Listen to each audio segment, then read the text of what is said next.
I would be, I mean, this is why we're having a discussion right now, right? We're talking to you, we were listening to anything that is important within the academy that is going on. So, and for example, tomorrow we're going to have representatives from other universities that have very active student organizations participating, and so, I mean, we could have a debate tomorrow about issues that are really important to address, and I think this is the whole point of our discussion is to include all the voices that need to be heard. So yeah, as I mentioned, it's an ongoing discussion, and it should be part of a process of change that starts with really listening to what is happening on the ground, if you will. So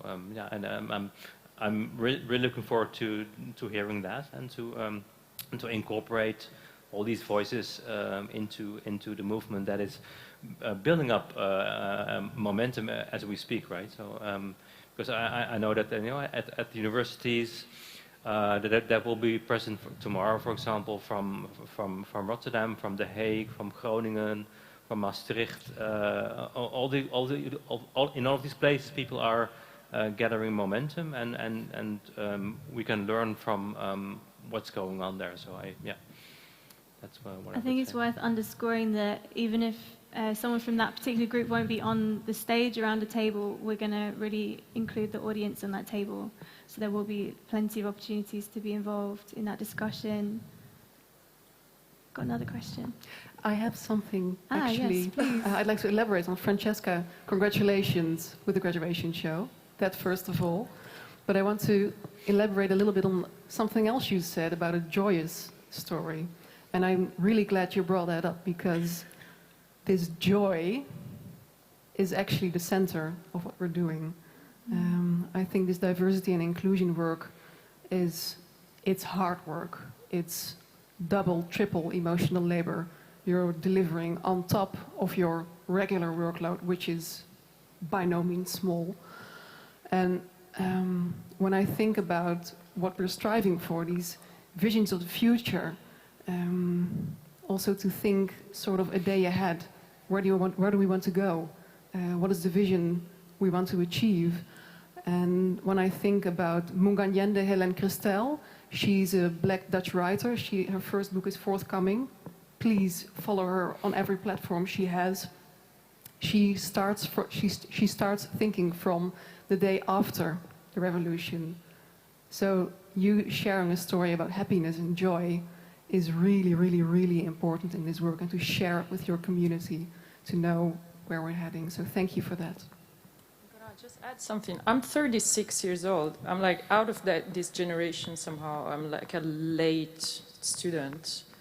And the people that were in the room, this like new 30, 40 new members, they are in their 20s. And from my point of view, what I was looking at was that there's a generation that has an urgency that my generation didn't have.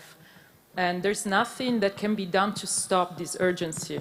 So it's like some of us did a great work with graphic design, with event propelling, sharing the voice. It's not easy to gather 40 people in Design Academy because everybody's so busy doing their work as being a student. So to me, to see all these people showing up was like jaw dropping. And I can see how this is like a generation #1 priority. This is just gonna propel, go forward, and it's super exciting. And the only thing that I think can be done is to facilitate and give resources and a platform for this to just go in the most successful way. Absolutely. I think for all of us that fall out of this amazing younger generation, the kind of reluctant millennials among us have a lot of work to do in facilitation and protection as well. Hi. I'm Alice. I'm also part of the ARC. I just wanted to speak about how to encourage people that actually need to hear this, and the people that are perpetuating problems in the school, and maybe teachers. I think a few people in the ARC have also had personal experiences with teachers, being problematic. To hear this and to sort of also speak about what Amita was saying earlier about this kind of uncomfortable, confrontational feeling, and to help them understand that this is an important feeling to have and that it's not wrong to feel this. And I want to know how the school could maybe help us to change that, and maybe to encourage them to be here right now and to be here tomorrow to hear what we're saying, because I think a lot of people here are in agreement that there's a problem and in agreement that change needs to happen. But I think that the people who don't agree with us are maybe absent in this kind of conversation. So, yeah, I think how to encourage them. Thank you.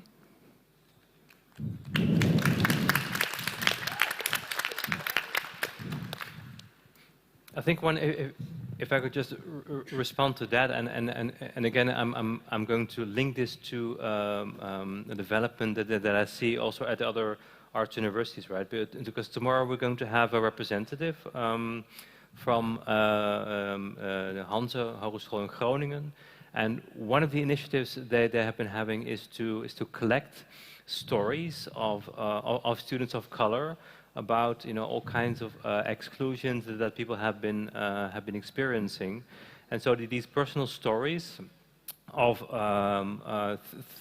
things that should be transformed, that should be changed within the school, have been collected and on a more general level, and this has been published and put together as a book, for example, right? And so these stories are not just stories or hearsay, but this is something that is now circulating on all levels, and it becomes more and more tangible when you hear such stories and when you can read such stories, actually, and this then can hopefully change the minds of the people who should be changed. And so again, these counter narratives of things that are wrong within an institution should be collected and should be part of the change that is necessary. So that could be one way to address this. I mean, I'm not saying it is the solution, but I'm saying that we need to listen to these stories, and we need to make sure that we know what's going on. So yeah. If I may add to that, I think this feeling of urgency that's clearly present among the students, how to translate it to the higher echelons is, maybe this is a sort of open door, but have a zero tolerance policy. If something happens, if something's up, you act as an institution. So I think that's a really important first step to take. And a second thing is, we've spoke about so much this evening, so much wisdom has been shared, and there's plenty more, but a very concrete suggestion, perhaps for the organization, is to make these recordings available, including captions, please, and have them there, for the rest of eternity, preferably, to have them, to share them, to share this knowledge. Thank you. I think just to follow on a bit is it's very well to make these things accessible, and I think it's very well to make a book or whatever to make these things more heard. But I think as Amita was saying earlier, a lot of the time this is met by this feeling of guilt, of being confronted, and I think it's very important now to make this feeling of confrontation be normalized and to be okay, and to not shame people who are perpetuating what we're talking about today, to make them not feel shame. And I think this is a very hard thing to do, and I would like to know maybe how to make people feel comfortable in confrontation. Maybe It takes practice. It definitely does. And if there's anything I've learned from Aminata, she organized, when I was a student, she organized Let's Talk sessions. And she invited students, teachers, administrators, the whole lot. Not mixed, because you were dealing with power hierarchies, but each group she invited. And those were absolutely amazing. She could really pinpoint the things that were going on within the institute at the time. And then what was wonderful about these Let's Talk sessions, they were confidential, so everybody could share what they're comfortable with, and nothing leaves the room. But at the same time, she is there to provide safety, because being uncomfortable is not the same as being unsafe, and she is a master of managing that. So I think practice is the key, preferably with someone from outside the organization to facilitate this. And kudos to Aminata, who did that at Leiden University with great success. Great. Goes back to this question of facilitation as well, and having multiple spaces where communication can take place. This idea of having a hotline, a telephone that you can call, or having a space where you can share stories and it becomes data on, and having multiple spaces for that kind of difficult conversations to take place. It's also a societal problem that we're facing right now with how do you have confrontational discourse.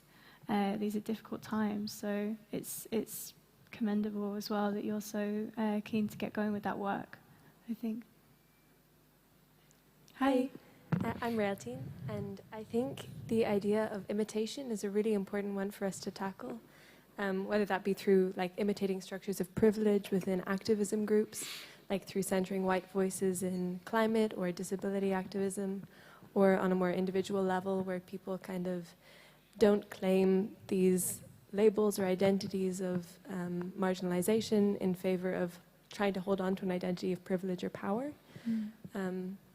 And I was wondering if you have any advice on how an institution such as Design Academy could tackle that within themselves, and also how they could hold space for individuals to tackle that on their own kind of private level.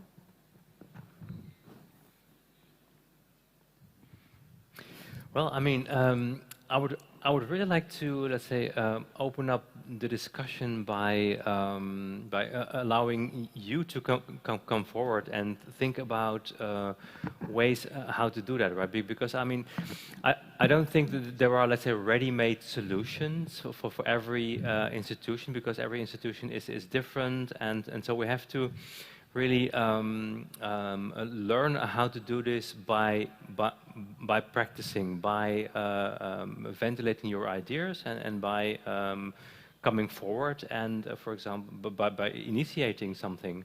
So, and I know that, as I mentioned earlier, so there are some arts universities that have created a diversity office. Some arts universities have created literal safe spaces for people to gather. Some have some focus on, let's say, groups that critically look at the curriculum, for example. Some organize specific workshops for teachers, and so there are different ways how to go about. And but I think the main thing is to realize that we should keep on learning, and that the learning process is never ending, right? And so you could already start by looking at critical theorists, for example, who have written about these particular issues, and I can, for example, really acknowledge and stimulate you to read Sarah Ahmed's book on being included, for example. That is one of the most important and stimulating texts out there that actually tackles the question that we are addressing today, namely, how do you make sure that diversity policy is not something that remains on the surface, but that is really lived and embodied in an institution. And so and the question is, how do you prevent it to become something that goes from committee to committee or from workshop to workshop, but how do you make sure that these ideas are really part of the DNA, if you will, of an institution? And so I think everybody, and this goes from students to teachers to management has a job to do in that sense, and so really to learn about these experiences, because I mean, diversity offices have been existing for 2-3 decades in some places already, so we can learn from their experiences and avoid making the same mistakes. Yeah. I love that you say learning to avoid the mistakes others have made, and also I think teachers are really key here. It's a really important question you're asking about how to train this, and I mean, inclusion and access are not optional, they're not nice to have, they're need to have. And I think the curriculum might be key here. And as I understand, the curriculum is currently being revised as we speak. So I think if this is something we want to take serious, we should embed it within the curriculum and also offer teachers the tools they need to first do their own work and research their own positions, but also how to facilitate this in their classrooms. And I'm thinking, for example, about the studios the Design Academy has. Everybody goes to studios in their second and third years, as I understood it. And to train the people who are leading the studios to facilitate this, but also to have it in the first year during the shared curriculum, I think really is a key here. Sorry, I'm really mindful that we've been hogging the mic, but I wanted to ask this question because Eline, you're here today, and it's related with disability, and would love to hear your perspective and thoughts. So I'm a student with a disability, and I've experienced the very real lack of support from the school. And my question is, how are students meant to cope if there isn't adequate support in place? And what can the school do differently going forward from now? This is a really important question, Will. First of all, I'm really sorry to hear about the lack of support you've been experiencing. This is something that is, you know, as an institution, you have a sort of duty of care. So I'm not sure how things work within the Design Academy because I'm not an insider myself. But the fact that you're speaking up about this is really important, because if you're experiencing this, you cannot be the only one. So I think this is a topic to be loud about, and I'm really mindful of the fact that it takes a lot of work and emotional energy. But keep being loud, because you are never too much. You've been allowed in for a reason, so there's a duty of care here for the institution. And I think knocking on as many doors as you can, saying this out loud tonight, is a first step. But as I'm not an insider, I have no ready-made recipe for how to go about this. But please keep on being loud, and please know you're not too much.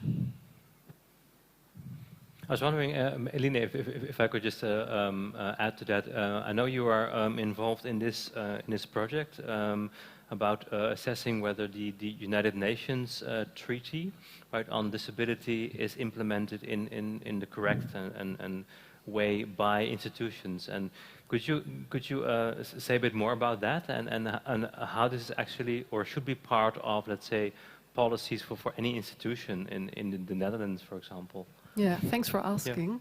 Yeah. It's a research project that just finished, so that's really exciting.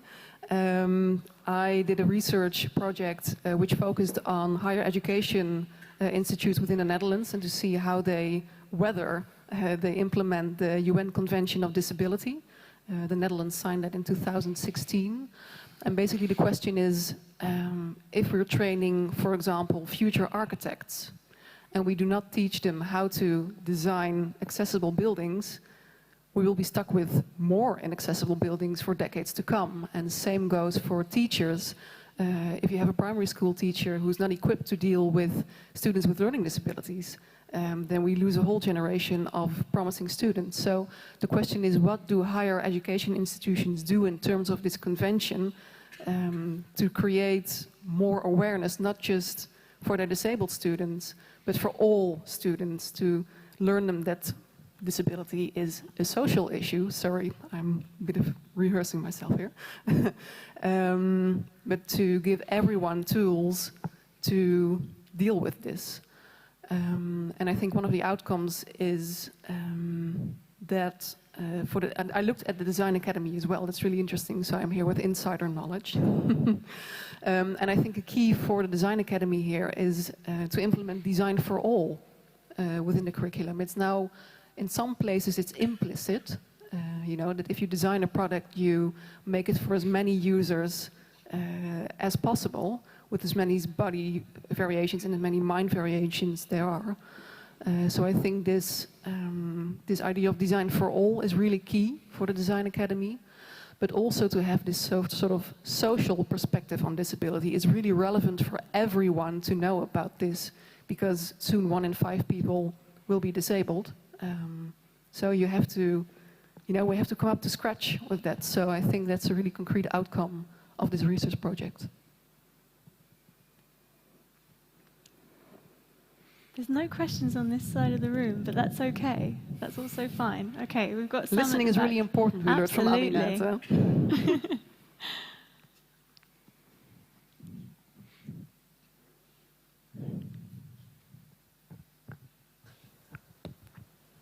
Hi, my name is Jonah. I'm a Design Academy student as well in 3rd year. And a thing that came up to my mind the last couple of months was also like the kind of difficult situation of if you are not belonging to the one but the other. So I'm talking about students of mixed race, students who have kind of this in-between identity. So maybe addressing this to Praveen as well, specifically. Students of mixed race who are facing more confusion towards their ethnicity and towards racism at school, which makes it maybe seem more difficult to speak out, or makes it seem towards white people more difficult to speak out, because like you never know where you're gonna, in which box you're gonna be put in. So my question is, in a way, how to approach this situation of like hovering in between. And I see it quite as a challenge as well, but of course also as a more privilege as well. But I think the communication is quite a challenge. Yeah. Thank you, Jonah. Yeah. Thank you for the question. I think that in general, and this is my, let's say, a broader assessment about the situation in the Netherlands as a whole, in terms of talking about race and ethnicity, that many people still find it difficult to talk about ethnicity, let alone race and or racial structures, racial formation, racial identities, etc. So I would really urge everybody to think deeper and to attain more knowledge about these issues, because this is something that has been researched and has been published for quite a long time now in other societies. But in the Netherlands, the issue is still rather difficult because of this idea that we are in this society post-racial, post-race, and we don't. We treat everybody in the same fashion, right? As I mentioned in the beginning, and so the whole notion of seeing people as they are, of seeing all the different ethnicities and races, is something that really should still start, and then should be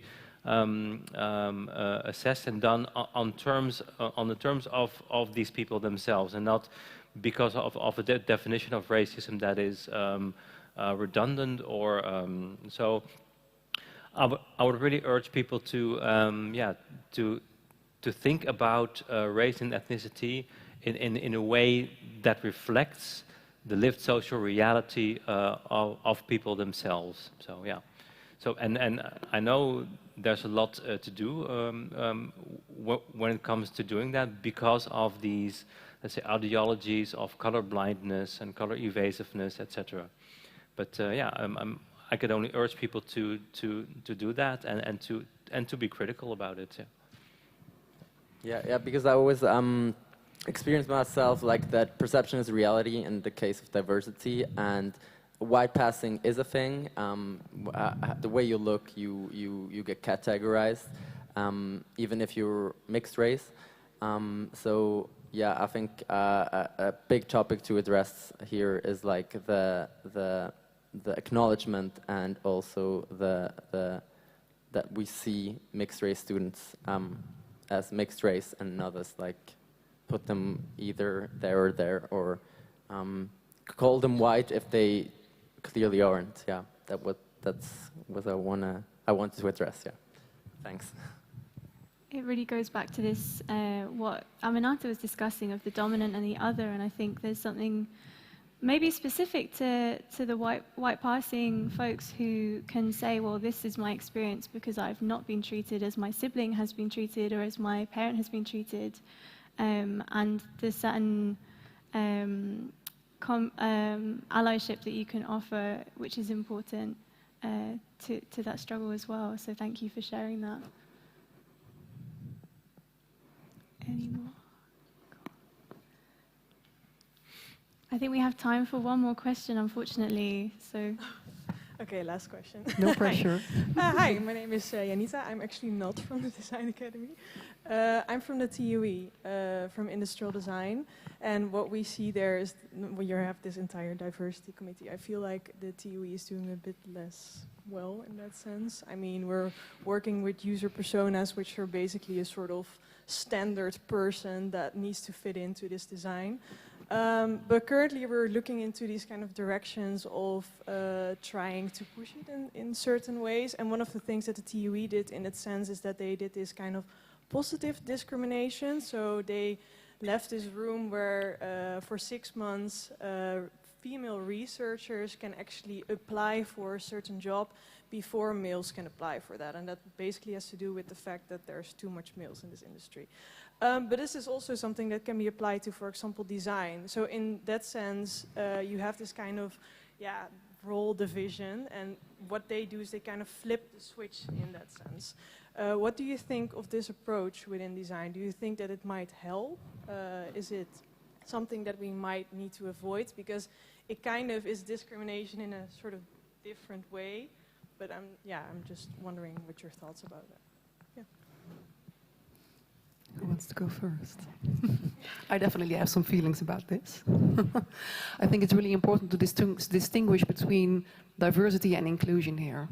Bringing in only people from a certain minoritized background is one thing, but then I'm wondering, in what kind of environment are you implanting them? Is it welcoming? I mean, in Dutch there's a term. It's called excuustruus. If someone gets hired on the basis of being them non-male or disabled or non-white, that's not a very welcoming thing or a sort of welcoming position to start from. So I'm thinking about in what kind of environment are you placing these people? And I'm also thinking more long-term. There's this problem called the leaky pipeline within academia, that underrepresented scholars, the further they progress within their scientific careers, the less there are of them. They sort of leak away in a broken pipeline. And this also has to do with this inclusion topic. If you do not offer them an environment that's actually welcoming and actually appreciative of what they're doing, of course they're going to drop out. So I think this is a very effective measure in terms of creating more diversity, although I'm wondering, is it mostly white women ending up hired? Yes, or at least, well, now it's all women, but yeah, definitely the field is quite represented for white women. Yeah, so that was my guess. But also, in 10 years, where are they? That would be my first two things that come to mind. Thank you for sharing, though. It's a really important experiment that the TUE has done. And also the fact that there has been a case at the College voor de Rechten van de Mens for this discrimination. But I think it's a really bold move. and a move maybe that is needed to shake things up and to get the conversation flowing. So in that respect, yeah, I applaud the TUE for that. Really curious to hear what you think, Praveen. Well, I'm actually quite curious to hear more about initiatives being taken at these technical universities. So I would be really interested to creating connections between let's say institutions of higher education, and so because I'm not, let's say, too knowledgeable about what's happening currently at the University of Technical University here in Eindhoven or Twente or in Delft, for example. But I'm sure that there are a lot of initiatives being taken, but are rather unheard of or are let's say operating under the radar. So I would again stimulate you to connect to other places where things are developing and find out how to go about and learn from one another in that way. So yeah. Okay, thank you. Thank you for the answer. Yeah, sure. We've got one question here. We've also got one question at the back, and then. Oh. Sorry, can we get a mic to you so we can hear what you're saying?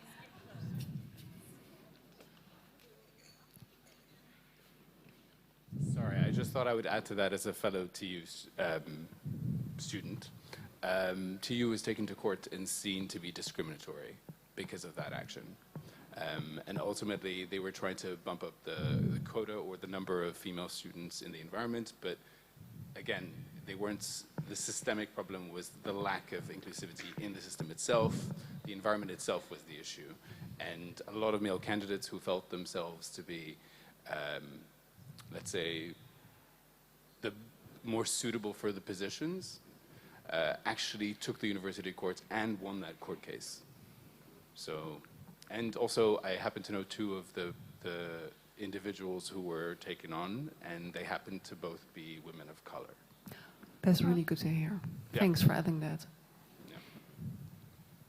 So not really a question, just a comment. No. But also because it is very, it's thought-provoking. It's one of those things where I was one of the last few men who was taken on just before that law was passed on as a PhD candidate, so I was technically an employee. And ultimately they started to slowly change the mechanism and to actually just try to create something that really boils down to the curriculum, it boils down to the institutional system. It's the framework that they needed to really explore, not just the intake itself. And also the hiring policies. Of course. Who are you course, hiring, yeah. and on what basis are you hiring people? So that's another thing you're mentioning, really important stuff. And also the hiring policies are really interesting to sort of analyze who are we hiring and why. Pretty stark indicator of where we're actually at as well, I think. This is the last question. Yes, so I sorry. promise. So besides sharp and visible acts of discriminations at school, I think what's even more occurring, it's sharp and microaggressions at school, because people don't want to lose their jobs and they kind of mask their biases through these microaggressions. And most of the time it's students who experience it, and we need some time to let it sink in. Oh, this was actually racist, or this was actually misogynistic, this and that. And how do we actually deal with this sort of aggressions throughout the institutions? And that was the last question. Thank you. Thank you. A short answer. Issues of social safety, diversity and inclusion are all interrelated and should be part of an ongoing discussion, right? And so these issues are not reflective of incidents that happen, but are part of a structure.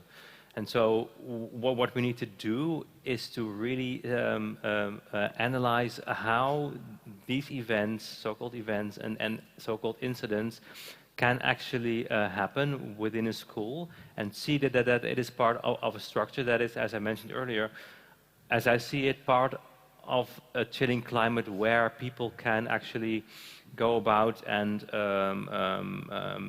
be inappropriate, for example, and so the whole discussion should be about making sure that an institution is a place where people can feel safe, and where certain kinds of behavior are just, or certain kinds of inappropriate behavior are just not acceptable, and that there should be a red line when it comes to performing in such a way. And so the whole discussion of social safety should be embedded in, let's say, a general way of how people should behave in the school. And I think the past couple of years, these experiences we've been having within the arts institutions are exactly the reason why people are getting together, and why, for example, in networks that we'll be talking about tomorrow, are necessary to learn about how to go about and how can actually change the culture of an institution. And so we're going to do that, and I know that a lot of committed people are really willing to fight the causes of these inappropriate behaviors. So. Yeah. I also want to add something. So I think these microaggressions, they're not addressed at the institutions until they have this repetitive behavior. Yeah. So I think as a community, we have to have these urgent responses, and this is the reflection. What I think is really important that you mentioned in the first part of your question is that sometimes it takes time for you to realize what's happening. And I very much recognize the situation you're sketching, so to say. And I remember it's very, very physical, you know? It's like, it actually feels like a punch in the guts. So there's often, at least in my case, a sort of delayed reaction, or a sort of freeze movement, or a sort of, I must have thought this up. So I'm really happy that you said this, or you mentioned this sort of physical delayed reaction, because it highlights the need for allies, for collaborators, for bystanders to signal something happened here, and I have agency to do something in this situation. And this is also something that Aminata is really, you know, firm about. This is a sort of shared responsibility. And I think these bystanders are super crucial, not just to say afterwards, it's really awful what happened to you, I'm really sorry, but to have someone in the moment to say, this is not acceptable, apologize, you know, but to have people on your side. So thank you for mentioning this delayed reaction, because it made me think of the importance of bystanders and co-collaborators. I think I would add, I've had personal experience of this as well, of abuse in higher education, and the doing this work isn't about fighting through the freeze response, because you're never going to, but I think the important thing is that we understand among each other that it's never too late to start talking about what happened, it's never too late to tell someone, and that we are also patient and conscious with each other about that process, about it not being, sometimes and often it isn't in the moment, it's actually afterwards. So, and that being a really important part of it, And impact over intent. As well as people mean when they say you're so brave for showing up with these orthopedic shoes, or with your cane, with that nice little dress you're wearing. Their intent is perfect, but the impact is what counts. Yeah, absolutely. Feels like a good place to end it. Exactly. Great note to end up with. Thank you. So, we have a little bit of time to have a drink, and also would love to invite everyone back tomorrow for the second panel. And thank you so much for coming, and thank you so much for your patience with the sound, and yeah, so see you over there. Thank you.